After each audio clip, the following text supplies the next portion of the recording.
చూడండి సార్, చరిత్రలు మారిపోతున్నాయి లేవా? మారిపోతా ఉన్నాయి. మీరు కూడా దీన్ని పట్టుకుంటే గ్యారంటీగా మారిపోతుంది. దయచేసి మీరు అందరూ కూడా ఐడి లేకపోతే ఐడి తీసుకోండి, ప్రోడక్ట్లు కొనండి.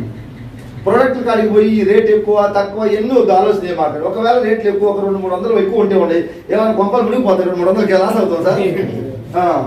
చాలా మంది మైండ్ సెట్ యాడ్ పెడతారో తెలియదు. లక్షలు ఉన్నారా బాబు అంటే సబ్బు ఎక్కువ ఉంది కదా సార్ రేటు, ఆయిల్ ఎక్కువ ఉంది కదా రేటు, టీ పొడి, ఈ టీ పొడి కలర్ రావట్లేదు కదా అంటారు. కలర్ వేస్తే కలర్ వస్తుంది.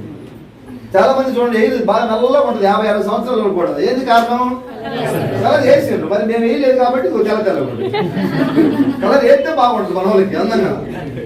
సో దయచేసి నెగిటివ్ ఉంటే తీసేయండి మైండ్ సెట్, ఓకేనా? వెస్టీజీకి సరెండర్ అవుదాం మనం. మీరు ఎంత తొందరగా వెస్టీజీకి అడాప్ట్ చేసుకుని సరెండర్ అయితే మీకు ఇన్కమ్ జర్నీ సక్సెస్ స్టార్ట్ అవుతుంది అక్కడి నుంచి. చాలా మంది నేను గమనిస్తా ఉన్నాను. 5 years నా జర్నీ వెస్టీజీలో. నేను దాదాపు ఒక 30 జిల్లాల్లో తిరుగుతా ఉన్నా. 40-50 వేల మంది మన టీం తయారైంది. సక్సెస్ అయిన వాళ్ళను, సక్సెస్ కావడం నేను గమనిస్తా ఉన్నా. ఎందుకు అయ్యారంటే మీరు ఒకటే, వెస్టీజ్ అంటే భయం ఉంది, భక్తి భావం ఉంది. ఎవరికి? సక్సెస్ అయ్యి డబ్బు తీసుకునే వాళ్ళకి, లక్షలు తీసుకునే వాళ్ళందరికీ వెస్టీజ్ అంటే పిచ్చి అనమాట. వాళ్ళకంటే వాళ్ళకి ఏదైనా పండగ ఉండని, ఫెస్టివల్ ఉండి, ఇంకోటి ఉండి, వాళ్ళ ఇంట్లో ఏదైనా కార్యం ఉన్నా సరే అన్ని పక్కన పెట్టి మీటింగ్ వాళ్ళకి లక్షలు వస్తున్నాయి.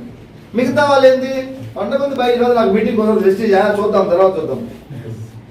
నెగిటివ్ మైండ్ అనమాట. మీటింగ్కి లేట్గా రావటం, అప్లైనర్లు పెద్దగా గౌరవించకపోవటం ఉండదు. చాలా మంది ఉంటారు రకరకాల మైండ్ సెట్, అవునా కదా? ఆయనకి 8 లక్షలు ఇస్తే నాకేంటి, ఆయన ఏం తోప, ఇట్లాంటి నెగిటివ్ ఉండే వాళ్ళకి డబ్బు ఏడొస్తుంది. ఎక్కడ రాదు. డబ్బు వచ్చేవాళ్ళు నేను గమనిస్తా ఉండే వాళ్ళ దగ్గర అన్ని లక్షణాలు ఉన్నాయి. చైన్స్ లేకపోతే కింద కూర్చోమంటే కింద కూర్చుంటారు. డబ్బు వచ్చేటోళ్ళు. ఈ 10,000 వచ్చేవాడు కూర్చోవాడు, కుర్చీలో తప్పక కూర్చోడు, కింద కూర్చోమంటే అది కాలు మీద కాలేసుకొని కూర్చోవాలి కుర్చీలో కూడా. చిన్న అనమాట మిస్టేక్స్. ఇవి చేయటం వల్ల డబ్బు రావట్లేదు. చిన్నవి మార్చుకోవడం వల్ల లక్షలు తీసుకుంటున్నారు. రేపు ఫ్యూచర్ లో కోట్లు సంపాదించబోతున్నాం. ఈ 10,000-20,000 ఈ మైనస్ ఉండే వాళ్ళు లక్షలు సంపాదిస్తారా? కోట్లు వస్తాయా? వాళ్ళకి లక్షలే రావు. కోట్లు ఎక్కడికి వెళ్ళి వస్తాయి? లక్ష వచ్చిన వాడికి కోట్లు వస్తాయా రావా? వస్తాయి. అన్నిటికీ కారణం మనమే, నేనే. నా సక్సెస్ కారణం నేనే. నేను ఫెయిల్ అయినారన్నా నేనే కారణం, నువ్వే, నో డౌట్. కొంతమంది సార్ నువ్వు ఎందుకు ఫెయిల్ అయినావు అంటే, సార్ నాకు మంచి వాళ్ళు కుదరలేదు సార్, మంచి వాళ్ళు దొరకలేదు నాకు. అప్లైనర్లు మంచి వాళ్ళు దొరకలేదు అంటే జాయిన్ చేసిన వాళ్ళు మంచి వాళ్ళు కాదంట, నువ్వు మంచివాడు అయినట్టు. కింద కూడా నాకు ఎవరు మంచి వాళ్ళు రాలేదంటారు. కింద ఎవరు సార్ మంచి వాళ్ళు? నువ్వు మంచిగా ఉంటే దేవుడు నీకు ఖచ్చితంగా ఇస్తాడు. ఇస్తలేదా? ఎవరు లోపాలు వాళ్ళకి కనపడవు. పై వాళ్ళ మీద కింద వాళ్ళ మీద కంప్లైంట్ చేస్తామండి చాలా మంది. నా దగ్గరకు వచ్చి చెబుతారు, సార్ నా అప్లైనర్ పట్టించుకోవట్లేదు సార్, నువ్వు ఏదో చేస్తే పట్టించుకోవాలి, వారికి ఎందుకు పట్టించుకోవాలి నేను అది చెప్పడు. నేనేం చేసింది చెప్పడు. నన్ను పట్టించుకోవట్లేదు సార్, పక్కన పెట్టినాను. ఏం పక్కన పెడతా? ఎందుకు పెడతావు పక్కన? తల్లి పిల్లలు ఏమన్నా పక్కన పెడతా? నువ్వు పిల్లోడు లాగుంటే నీ తల్లిలాగా నువ్వు చూస్తుంది. నువ్వే పెద్ద తాత లాగుంటే నువ్వు తాత కదా, నీకెందుకంటే పక్కన పెడతా తల్లి. చిన్న అన్నమాట. సో దయచేసి ఇవి మనం చేయొద్దు. అందరం కలుద్దాం, వచ్చింది డబ్బు సంపాదించుకుందాం. అందరం కోటీశ్వరులం కాదు ఇక్కడ. అందరం మ్యాక్సిమం చిన్న కుటుంబాల నుంచి వచ్చిన, అవునా కదా? రూపాయి డబ్బు కావాలి మనకి. హీరో నాగార్జునకు 100 కోట్ల డబ్బు ఉంది, సినిమాలు చేస్తున్నాడు. బిగ్ బాస్ షోకి వెళ్ళి మళ్ళీ యాంకరింగ్ చేస్తున్నాడు. గడి డిటర్జెంట్కి యాడ్ ఇస్తున్నాడు. కళ్యాణి జ్యువెలరీకి యాడ్ ఇస్తున్నాడు డబ్బు కోసం, అవునా కదా? కోట్లు ఉండే వాళ్ళే పని చేస్తున్నారు. మనం మాత్రం ఏదన్నా ఇంత జాబును పట్టుకొని బిజీ అనుకొని కూర్చోవాలి. సో దయచేసి డబ్బు సంపాదించే మార్గాలకు మనం ప్రయత్నం చేయాలి. ఓన్లీ నేను వెస్టీజే చేయమనట్లేదు మిమ్మల్ని. ఇష్టమైతే వెస్టీజ్ చేయండి, లేదంటే మీ జాబ్తో పాటు ఇంకోటి ఏదైనా డబ్బు సంపాదించుకునే మార్గం చూడండి. ఎంతో కొంత ఇంట్లో 4 చీరలు తెచ్చిపెట్టి ఒక 5,000 వచ్చేది వరకు వస్తాయి సార్, రావు కదా? ఏదో ఒక బిజినెస్. సో అడిషనల్ ఇన్కమ్ మనకు రావాలి. డబ్బును గౌరవించాలి.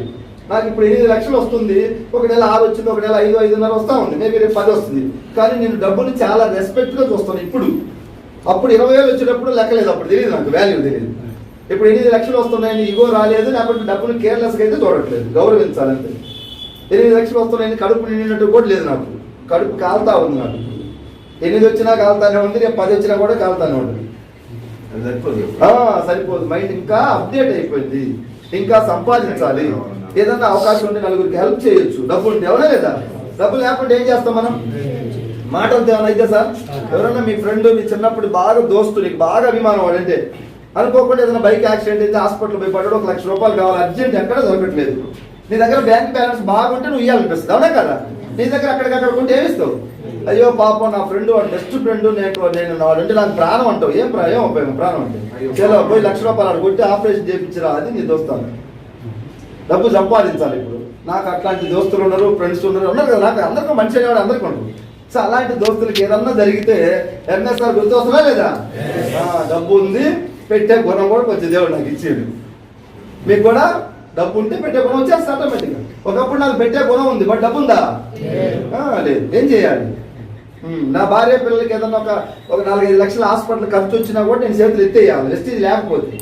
ఇప్పుడు ₹1,00,00,000 ప్రాబ్లం నా భార్యకి వచ్చినా విత్ ఇన్ సెకండ్ లో క్లియర్ చేసుకునే కెపాసిటీ వెస్టీజ్ ద్వారా నాకు కలిగింది. ఇలాంటి గొప్ప కంపెనీ నాకు దేవుడు పంపించుండు మా ఇంటికి, ఒక మనిషి రూపంలో. ఎందుకంటే నేను ఇంటర్వ్యూ పోలేదు, ఎగ్జామ్ రాయలేదు, లేదా తెలంగాణలో స్టేట్ లెవెల్లో రన్నింగ్లో నేను ఫస్ట్ రాలేదు, హై జంప్ లాంగ్ జంప్లో కూడా ఏమి నేను చేయలేదు. అదనపు స్కిల్స్ నా దగ్గర ఏమీ లేవు. దేవుడు వెస్టీజ్ని ఇచ్చిండు, దాని ఒక్కదాన్ని ఎందుకు పట్టుకున్నా కూడా తెలియదు. దేవుడు గట్టిగా పట్టుకోమని చెప్పాడు, పట్టుకున్నాం.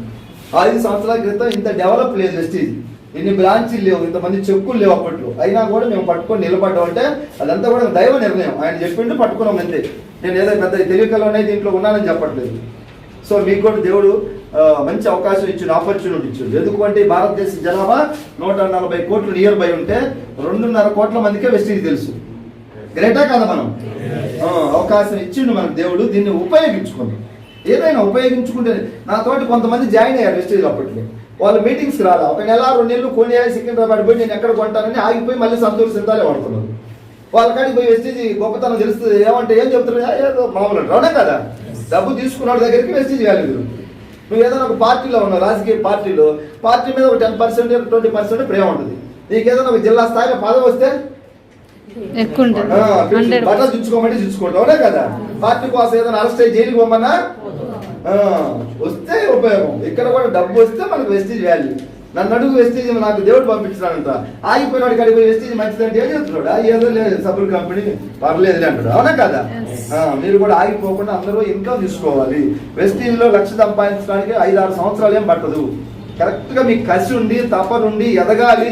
నేను 10 మందికి ఆదర్శంగా ఉండాలి, నా భార్య పిల్లలకి నేను ఒక ధైర్యంగా డబ్బు సంపాదించాలి, డబ్బు మీద పిచ్చి లేకపోయినా ఇప్పటి నుంచి డబ్బు పిచ్చి పట్టించుకోవాలి. డబ్బు గౌరవించాలా లేదా? డబ్బు పిచ్చి పడితేనే డబ్బు దొరుకుద్ది అంట మనకి.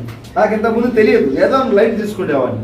ఏ పిచ్చి పడితే ఆ పిచ్చిలో మనం గొప్ప వాళ్ళం అవుతాం. సచిన్ టెండూల్కర్ క్రికెట్ అంటే పిచ్చి, బాగా పెద్ద స్థాయికి పోయినా లేదా? బాలసుబ్రహ్మణ్యంకి పాటలు పిచ్చి, పెద్ద స్థాయికి పోయినా లేదా? సుమకి యాంకరింగ్ పిచ్చి, పెద్ద స్థాయికి పోయిందా లేదా? చిరంజీవికి యాక్టింగ్ పిచ్చి, పెద్ద స్థాయికి పోయినా లేదా? పిచ్చి పట్టిన వాళ్ళందరూ రిచ్ అవుతారు. మన కేసీఆర్ సార్ తెలంగాణ పిచ్చి వచ్చిందా రాలేదా? పక్కన ఉన్న జగన్మోహన్ రెడ్డికి కుర్చీ పిచ్చి పట్టి వచ్చిందా రాలేదా? ఇప్పుడు మనకే పిచ్చి పట్టాలి, పట్టాలా వద్దా? తొందరగా పిచ్చి పట్టించుకోండి. ఎందుకంటే ఫీల్ అవ్వాల్సిన అవసరం లేదు. నన్ను చాలా మంది అబ్బాయి పిచ్చోడు వస్తున్నాడు తలకాయ తింటాడు. స్టార్టింగ్ లో వాళ్ళు రాజకీయాల గురించి మాట్లాడినా నేను పోయి వెస్టీజ్ మాట్లాడేవాడిని, దాంట్లో జాయిన్ అవ్వాలి.